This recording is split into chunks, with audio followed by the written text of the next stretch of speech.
our crisis managed team is activated already, and we have a crisis management plan for the repatriation of all our OFWs.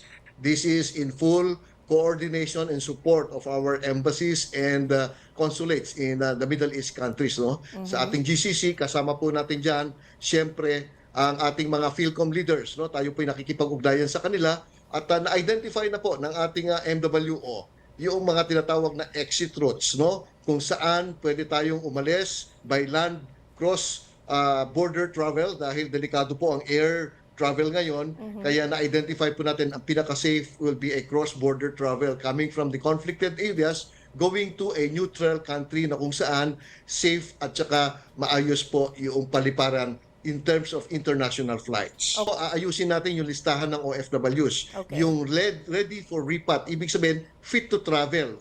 Uunahin natin yung may mga problema, yung may mga medical issues, no? Pero dapat fit to travel po sila dapat, no? Okay. Pangalawa, yung border restrictions. We have to prepare and be available po lang kanilang passports, including yung kanilang exit and entry visas, no? So yun po ang tutulong natin sa kanila so that we will be able to accommodate them and then arrange their international flights back to the Philippines. Okay, so you're talking about land trip and then go to a neighboring country and then dun sila lalabas by air. So hindi na po kino-consider ang sea travel.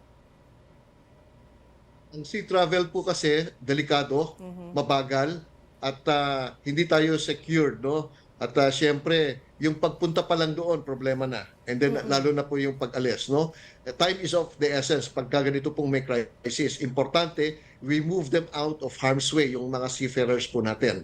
Pero ganoon pa man, every border, every routes are open, ina-assess po natin, make sure that there is a risk assessment and risk mitigation in order to safeguard the safety of our seafarers and land-based workers. Do you have a time frame or like a target kung kailan sisimulan itong mga repatriation, sir?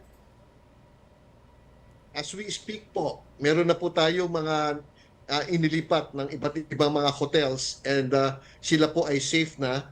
And inaayos na po yung kanilang exit and entry visas doon sa neighboring countries. And we are already scheduling and arranging their international flights. At sa mga darating na araw o linggo, ay we will be anticipating yung eventual arrival nila dito po sa Pilipinas. Ilan na po itong mga nailipat po sa mga hotel, sir, at nire-ready for travel?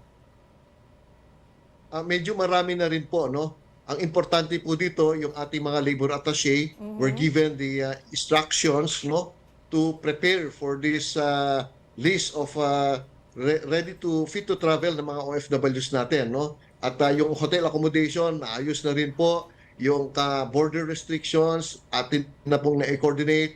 Tapos yung mga transportation na gagamitin ay ready na po. Okay, so would you have like... In a whole, yung whole...